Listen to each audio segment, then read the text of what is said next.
There's the boys. Good evening, everybody. Pop up in Quinton Family Farm. Out feeding the boys. They've gotten a lot bigger. So they're almost the size of that gate right there. Well, they are the size of that gate, height-wise. And they weigh a lot. So yeah, we're doing good. Feeding time. Looks like the dogs are eating the scraps from the grain.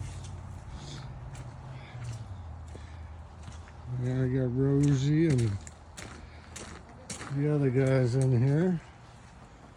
There's Rosie eating away, and there's the goats behind her. There's the chickens. I have to give them some feed right now. Hang on, guys. There we go.